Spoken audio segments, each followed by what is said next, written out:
فاذکروا اسم اللہ علیہا صواف فاذا وجبت جنوبہا فکلوا منہا. یہ چوتھے رکوع میں بھی لفظ آیا کلوا منہا، اس لیے کہ بعض جگہ پر یہ غلط فہمی پیدا ہو گئی کہ جیسے ہمارے ہاں صدقے کا گوشت ہوتا ہے کہ جو صدقہ دے وہ خود نہیں کھا سکتا اس کو، یہ غربا کا حق ہے. تو یہ بھی کچھ لوگوں کے اندر یہ غلط فہمی ہو گئی تھی کہ قربانی کا گوشت آدمی خود نہیں کھا سکتا. تو قربانی کے بارے میں یہ فرق کیا گیا ہے، جیسا کہ آج کل ہمیں ہر شخص کو معلوم ہے کہ 3 حصے کیجئے، ایک حصہ اپنے لیے، ایک حصہ اپنے جو اعزاء و اقارب ہیں ان کو ہدیتاً، اور ایک حصہ اللہ کے نام پر اس کا لازماً دیا جائے. تو کلوا منہا کو دونوں جگہ پر لایا گیا، کھاؤ، اس میں کوئی بات غلط نہیں ہے، حرام نہیں ہے، بلکہ یہ کہ وہ جو حج کے 3 دن ہیں بعد میں، اس کو تو کہا ہی گیا ایام و اکل و شرب، یہ تو کھانے پینے کے دن ہیں. یہ گویا کہ ایک الہی جشن ہے، یہ توحید کا ایک جشن ہے جو منایا جا رہا ہے کہ اللہ کے نام پر جو جانور ذبح کیے گئے اب وہ گوشت پکاؤ اور کھاؤ. اور نہ صرف یہ کہ خود کھاؤ بلکہ جو سائل ہیں، غریب ہیں، ان کو دو.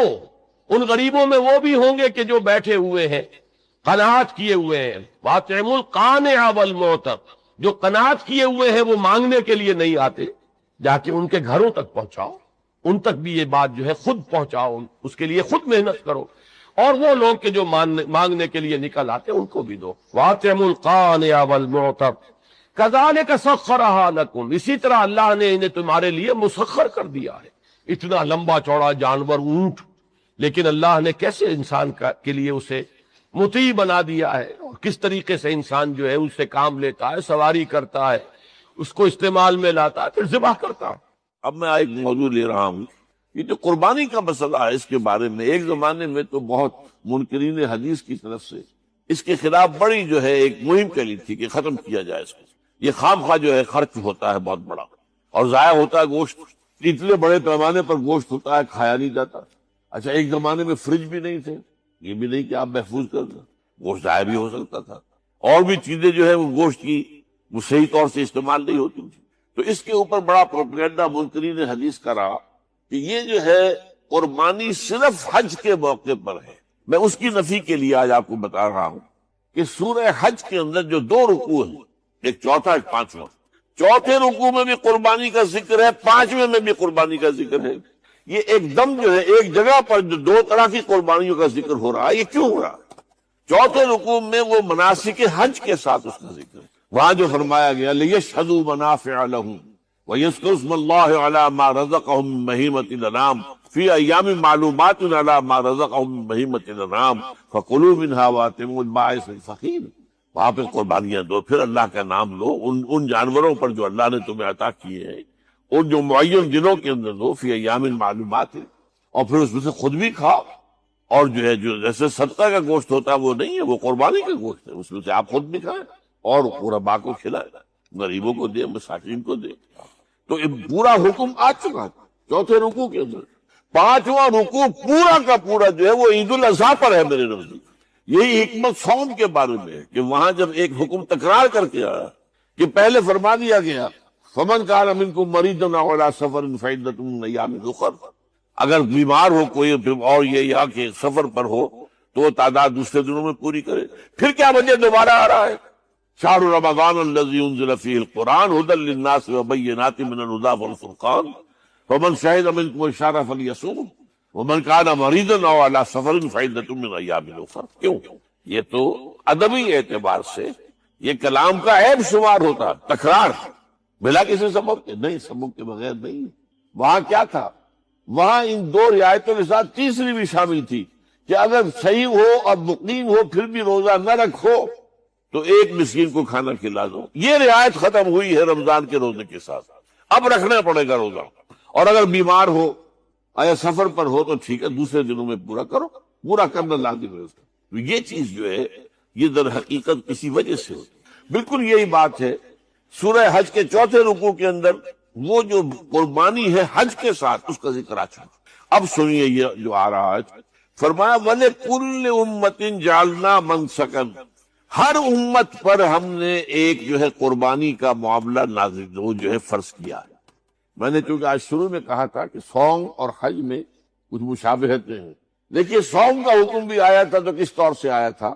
یا ایھا الذین آمنوا کتب علیکم الصیام کما کتب علی الذین من قبلکم لعلکم تتقون، اہل ایمان تم پر روزہ رکھنا فرض کیا گیا جیسے کہ فرض کیا گیا تھا ان پر جو تم سے پہلے تھے۔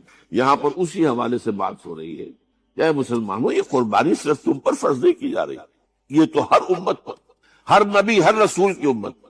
وَلِكُلِّ أُمَّةٍ جَعَلْنَا مَنسَكًا لِيَذْكُرُوا اسْمَ اللَّهِ عَلَيْهَا، تاکہ وہ نام لیں اللہ کا، عَلَىٰ مَا رَزَقَهُم مِّن بَهِيمَةِ الْأَنْعَامِ، جو کچھ اللہ تعالیٰ نے انہیں رزق دیا ہے۔ یہ چوپائے جو ہیں حیوانات قسم کے، ان پر اللہ کا نام لے کر چھری پھیری جائے، اللہ کے نام سے ان کو ذبح کیا جائے۔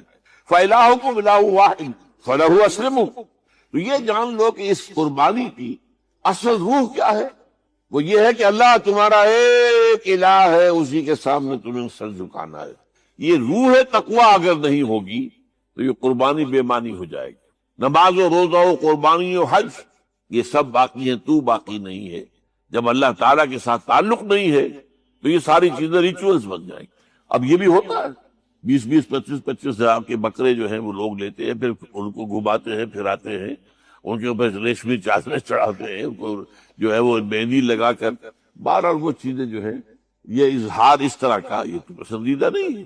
تو یہ تو لوگوں کو دکھانے کی بات ہے اور اپنے پیسے کی جو ہے اپنی دولت کے اظہار کا ایک ذریعہ ہے، لیکن یہ کہ بہرحال قربانی انسان کرے اور یہ کہ اس کے اندر روح جو ہے تقویٰ کی وہ موجود ہوگی۔ فَإِلَٰهُكُمْ إِلَٰهٌ وَاحِدٌ فَلَهُ أَسْلِمُوا وَبَشِّرِ الْمُخْبِتِينَ، اور اے نبی ان لوگوں کو بشارت دے دیجئے کہ جو اللہ کے سامنے جھکے رہتے ہیں، خشوع اور خضوع کی شکل اختیار کرتے ہیں۔ الَّذِينَ إِذَا ذُكِرَ اللَّهُ وَجِلَتْ قُلُوبُهُمْ، وہ لوگ کہ جب اللہ کا نام لیا جائے تو ان کے دل لرز اٹھتے ہیں۔ وَالصَّابِرِينَ عَلَىٰ مَا أَصَابَهُمْ، اور صبر کرنے والے جب کہ اس چیزوں پر کہ جو اللہ کی طرف سے ان پر آ گئی، وہ مصیبتیں، کوئی تکالیف۔ والمقیم الصلاۃ، اور نماز کو قائم کرنے والے۔ ومما رزقناہم ينفقون، اور جو کچھ ہم نے انہیں دیا ہے اس میں سے خرچ کرنے والے۔ یہ ایک نظام ہے پورا کا پورا جو اس آیت میں بیان کر دیا گیا، اس کا ایک جز جو ہے وہ یہ بھی ہے وَلِكُلِّ أُمَّةٍ جَعَلْنَا مَنسَكًا، یہ قربانی کا معاملہ جو ہے یہ بھی ہم نے ہر امت کے اوپر فرض کیا، ہر امت جو ہے اس کے اوپر لازم کیا گیا، اور اے مسلمانوں آج تم پر بھی لازم کیا جا رہا ہے۔ وَالْبُدْنَ جَعَلْنَاهَا لَكُم مِّن شَعَائِرِ اللَّهِ، اور یہ جو قربانی کے اونٹ ہیں، یہ خاص طور پر چونکہ عرب میں تو اونٹ کی قربانی ہوتی تھی، دوسرے جانور تو وہاں کم ہوتے ہیں، اور بہرحال ان کی قیمتی متاع بھی اونٹ ہے۔ وَالْبُدْنَ جَعَلْنَاهَا لَكُم مِّن شَعَائِرِ اللَّهِ، یہ اللہ تعالیٰ کے شاعر میں سے یہ اونٹ جو ہے یہ قربانی کا اونٹ ہے، یہ مکے لے جایا جا رہا ہے، یا یہ بکرے اور یہ مینڈے جو ہیں یہ قربانی کے ہیں، یہ وہاں جا رہے ہیں، تو یہ بھی گویا کہ ایک طرح سے اللہ کی نشانیاں بن جاتی ہیں۔ ان کے حوالے سے اللہ تعالیٰ کا ایک تصور اور اللہ تعالیٰ کے ساتھ ایک ذہنی رشتہ قائم ہوتا ہے۔ لیکن فیہا خیر، تمہارے لیے اس میں خیر ہے، بھلائی ہے۔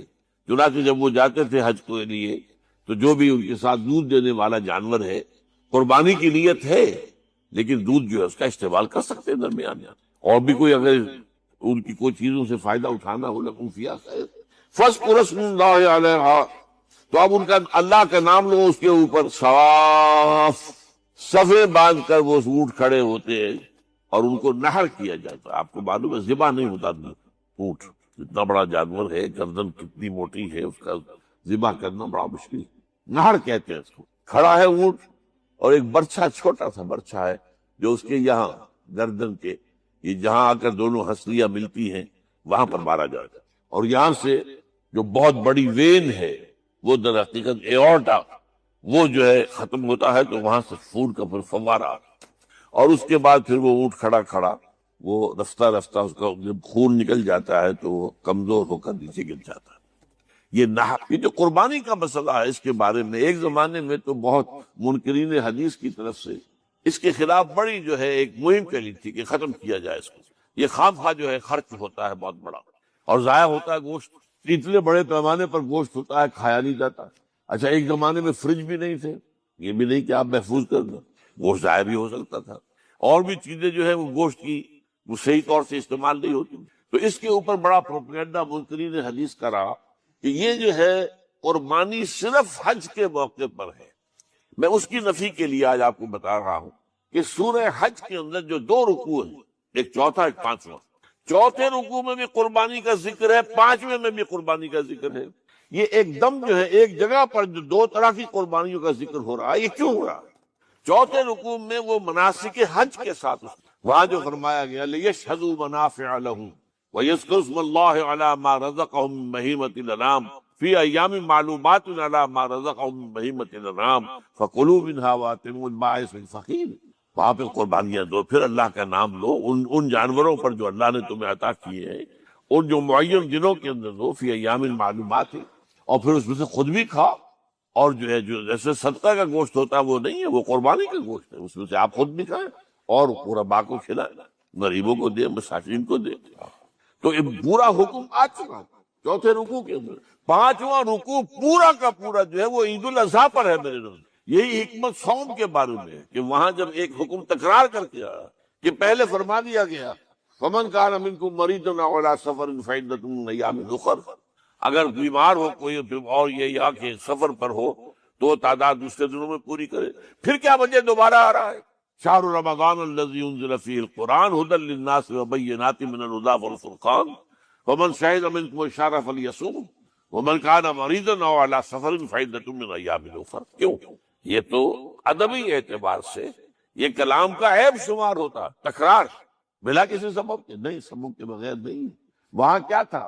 وہاں ان دو رعایتوں کے ساتھ تیسری بھی شامل تھی کہ اگر صحیح ہو اور مقیم ہو پھر بھی روزہ نہ رکھو تو ایک مسکین کو کھانا کھلا دو۔ یہ رعایت ختم ہوئی ہے رمضان کے روزے کے ساتھ، اب رکھنا پڑے گا روزہ، اور اگر بیمار ہو یا سفر پر ہو تو ٹھیک ہے دوسرے دنوں میں پورا کرو، پورا کرنا لازم ہے۔ تو یہ چیز جو ہے یہ در حقیقت کسی وجہ سے ہوتی۔ بالکل یہی بات ہے سورہ حج کے چوتھے رکوع کے اندر، وہ جو قربانی ہے حج کے ساتھ اس کا ذکر آ چکا۔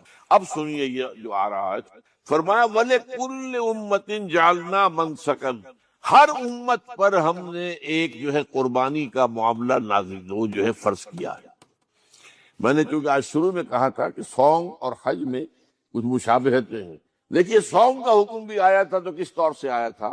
یا ایھا الذین آمنوا کتب علیکم الصیام کما کتب علی الذین من قبلکم لعلکم تتقون، اہل ایمان تم پر روزہ رکھنا فرض کیا گیا جیسے کہ فرض کیا گیا تھا ان پر جو تم سے پہلے تھے۔ یہاں پر اسی حوالے سے بات ہو رہی ہے کہ اے مسلمانوں یہ قربانی صرف تم پر فرض نہیں کی جا رہی، یہ تو ہر امت پر، ہر نبی ہر رسول کی امت۔ وَلِكُلِّ أُمَّةٍ جَعَلْنَا مَنسَكًا لِيَذْكُرُوا اسْمَ اللَّهِ عَلَيْهَا، تاکہ وہ نام لیں اللہ کا، عَلَى مَا رَزَقَهُم مِّن بَهِيمَةِ الْأَنْعَامِ، جو کچھ اللہ تعالیٰ نے انہیں رزق دیا ہے، یہ چوپائے جو ہے حیوانات قسم کے، ان پر اللہ کا نام لے کر چھری پھیری جائے، اللہ کے نام سے ان کو ذبح کیا جائے۔ فَإِلَٰهُكُمْ إِلَٰهٌ وَاحِدٌ فَلَهُ أَسْلِمُوا، تو یہ جان لو کہ اس قربانی کی اصل روح کیا ہے؟ وہ یہ ہے کہ اللہ تمہارا ایک الہ ہے، اسی کے سامنے تمہیں سر جھکانا ہے۔ یہ روح تقویٰ اگر نہیں ہوگی تو یہ قربانی بے معنی ہو جائے۔ اما بعد فقد قال اللہ تبارک و تعالی کما ورد فی سورۃ آل عمران، اعوذ باللہ من الشیطان الرجیم، بسم اللہ الرحمن الرحیم، ان اول بیت وضع للناس للذی ببکۃ مبارکا وہدی للعالمین فیہ آیات بینات مقام ابراہیم ومن دخلہ کان آمنا وللہ علی الناس حج البیت من استطاع الیہ سبیلا ومن کفر فإن اللہ غنی عن العالمین۔ وقال عز وجل كما ورد في سورة الحج وَلِكُلِّ أُمَّةٍ جَعَلْنَا مَنسَكًا لِيَذْكُرُوا اسْمَ اللَّهِ عَلَى مَا رَزَقَهُم مِّن بَهِيمَةِ الْأَنْعَامِ فَإِلَٰهُكُمْ إِلَٰهٌ وَاحِدٌ فَلَهُ أَسْلِمُوا وَبَشِّرِ الْمُخْبِتِينَ الَّذِينَ إِذَا ذُكِرَ اللَّهُ وَجِلَتْ قُلُوبُهُمْ وَالصَّابِرِينَ عَلَى مَا أَصَابَهُمْ وَالْمُقِيمِي الصَّلَاةِ وَمِمَّا رَزَقْنَاهُمْ يُنْفِقُونَ وَالْبُدْنَ جَعَلْنَاهَا لَكُم مِّن شَعَائِرِ اللَّهِ لَكُمْ فِيهَا خَيْرٌ فَاذْكُرُوا اسْمَ اللَّهِ عَلَيْهَا صَوَافَّ فَإِذَا وَجَبَتْ جُنُوبُهَا فَكُلُوا مِنْهَا وَأَطْعِمُوا الْقَانِعَ وَالْمُعْتَرَ كَذَلِكَ سَخَّرْنَاهَا لَكُمْ لَعَلَّكُمْ تَشْكُرُونَ۔ لن ينال الله لحومها ولا دماؤها لن ينال الله لحومها ولا دماؤها ولكن يناله التقوى منكم كذلك سخرها لكم لتكبروا الله على ما هداكم وبشر المحسنين صدق الله العظيم رب اشرح لي صدري ويسر لي امري واحلل عقدة من لساني يفقهوا قولي اللهم ربنا الهمنا رشدنا واعذنا من شرور انفسنا اللهم ارنا الحق حقا وارزقنا اتباعه وارنا الباطل باطلا وارزقنا اجتنابه آمین یا رب العالمین۔ آج ذی الحجہ کی 3 تاریخ ہے، گویا کہ ٹھیک ایک ہفتے کے بعد عید الاضحیٰ آ رہی ہے۔ دیکھیے اسلام میں جو 4 عبادات فرض کی گئی ہیں، جو 4 ارکان ہیں، ایک رکن تو ہے جس کا تعلق ہے عقیدے سے، کلمہ شہادت، اور 4 ارکان وہ ہیں جن کا تعلق عبادات سے، نماز، روزہ، حج اور زکوٰۃ۔ ان میں ایک عجیب قسم کی تقسیم ہے، مثلاً 1 2 جمع 2 کی تقسیم بنتی ہے۔ 2 عبادات ان میں سے وہ ہیں جو ہر مسلمان پر فرض ہے، امیر ہو، غریب ہو، مرد ہو، عورت ہو، ہر ایک پر فرض ہے، نماز اور روزہ۔ یہ 2 چیزیں ہر ایک پر فرض۔ لیکن 2 وہ ہیں کہ جو صرف صاحب استطاعت لوگوں پر فرض ہے، وہ عام نہیں ہے۔ جو صاحب نصاب ہے ان پر زکوٰۃ ہے، جو صاحب استطاعت ہے، حج کرنے کی استطاعت رکھتے ہیں، ان پر حج ہے۔ اس میں جب 2 جمع 2 کی ایک تقسیم اور آتی ہے، ایک اور اعتبار سے۔ قرآن میں زیادہ emphasis 2 عبادات پر ہے، نماز اور زکوٰۃ۔ اقیموا الصلاۃ وآتوا الزکاۃ، اقیموا الصلاۃ وآتوا الزکاۃ، اقیموا الصلاۃ وآتوا الزکاۃ، یقیمون الصلاۃ ویؤتون الزکاۃ۔ یہ گویا کہ بنا ہوا ہے ایک جوڑا، جبکہ یہ صورتحال جو ہے روزے کی بھی نہیں ہے اور حج کی بھی نہیں ہے۔ صلاۃ اور زکوٰۃ کا حکم بے شمار مرتبہ قرآن میں آیا، اور روزے کے سارے احکام ایک مقام پر سورہ بقرہ کے 23 رکوع کی 6 آیات میں سب کا سب بیان ہوگی۔ باقی تو بعض جگہوں پر اس کا صرف اس اعتبار سے تذکرہ ہے کہ اگر کوئی کفارہ ادا کرنا ہے اس کے لیے اتنے روزے رکھ لو، ورنہ یہ ہے کہ روزے کا اپنی جگہ پر مستقل بذات جو ہے وہ ذکر یا حکم موجود نہیں ہے۔ اس اعتبار سے غور کیجئے، حج کا معاملہ بھی یہی ہے۔ وہ ایک تو یہ کہ سورہ آل عمران میں اس کی فرضیت کا ذکر آیا، وہ میں نے آیات آپ کو پڑھ کر سنائی ہیں، 2 آیات، ان پر ابھی گفتگو کریں گے۔ سورہ بقرہ کے 24ویں اور کچھ 25ویں رکوع میں کچھ اس کے مناسک بیان ہوئے، سورہ حج کے 4تھے رکوع میں اس کے مناسک بیان ہوئے، بس باقی پورے قرآن میں تو اس کا ذکر نہیں۔ تو اس اعتبار سے فرق ہو گیا 2 جمع 2 کا۔ لیکن یہ جو جن کی اہمیت اس اعتبار سے کم ہو گئی ہے، اللہ تعالیٰ کی عجیب حکمت نظر آئی کہ ہماری جو 2 عیدیں ہیں وہ ان 2 عبادات کے ساتھ منسلک کر دی گئی۔ روزوں کے اختتام پر عید الفطر،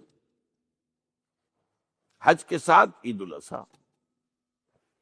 تو گویا کہ ان 2 عبادات کی اہمیت میں اگر کسی درجے میں کوئی کمی محسوس ہوتی ہے قرآن مجید کے بیان کے حوالے سے، تو اس کی تلافی اس سے ہو جاتی ہے کہ عیدین ہماری 2 ہی عیدیں ہیں، 2 ہی تہوار ہیں، اور وہ ان 2 عبادات کے ساتھ جوڑ دیے گئے۔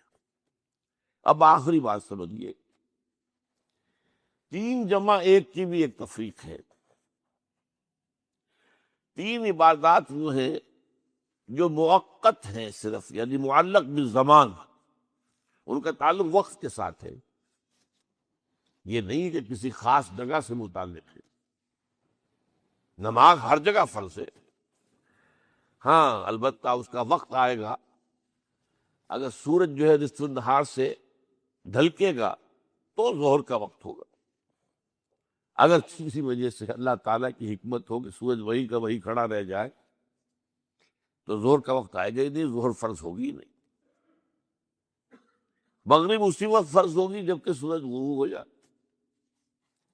اگر کسی وجہ سے سورج غروب نہ ہو، اور کیا پتہ یہ ساری باتیں جو ہے قیامت کا جو زلزلہ آنے والا ہے اس میں یہ ساری ہی باتیں ہونے والی ہیں. سورج مغرب سے طلوع ہوگا یہ تو وضاحت کے ساتھ کہا گیا ہے، تو مغرب کا وقت نہیں آئے. اسی طریقے سے رمضان کا مہینہ آئے گا تو روزے فرض ہوں گے.